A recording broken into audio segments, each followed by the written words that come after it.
Assalamualaikum warahmatullahi wabarakatuh. Wakalon khonjel wahina thabakta on top tamsing.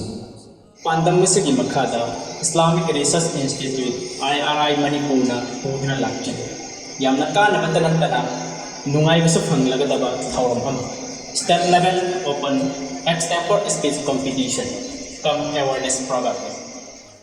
The Public Academy Bengoon Mayang September 8 Tarak Nipan in Sok Singan Nitui Yai Travel Nomizing Numi. Ayo Kipu Tara, a couple of Matang Asida, Toram Ozagan. Extempore speech Asida, Hamdrivat Professing Banking for Quran Detailing Medicine, Unity, Diversity, Manipur, Goal Setting Skills, Education and Unemployment, Cleanliness in Islam, Time Management Skills, Applying education in real life, impact of social media. Matam chana habiru kana rubiu naharo singi ping thona habiu offline amadi online khongi dama makhagi content number sing asida pau khawi.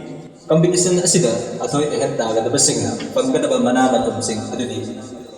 First position, cash prize of 3,000 plus gift hamper of worth rupees 3,100 plus trophy plus certificate plus branded.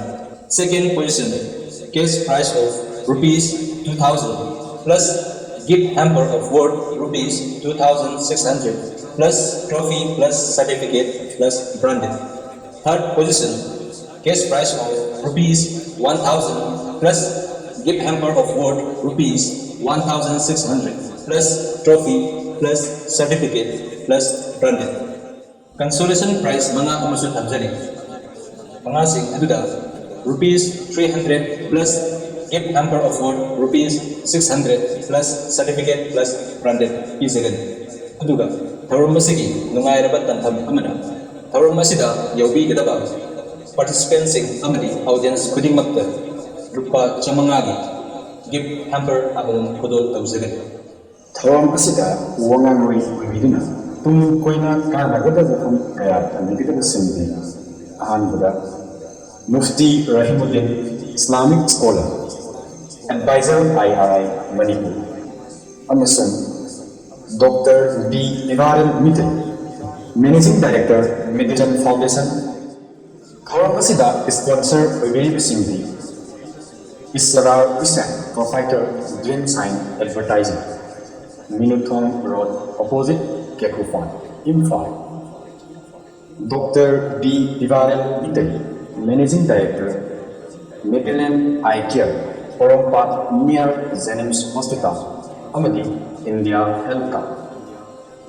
Hussain Chaudhary, provider, Rehan Perfume, Manipur.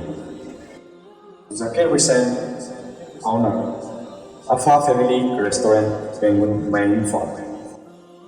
Moinam Sarnawas, Managing Director, Zunet Group of Work, Tent House with Decoration, Kelakom Mayang. SK Nur Hassan, provider, Kanglipak Interiors, Minuthong Road, opposite Kekufat, Imphal. MK Imran Khan, founder, Aisa Service, Minuthong Road. Ikra Education Center, Bengoon, Imphal. Sayanas, founder, Al-Ghani JT, Imphal, Manipur.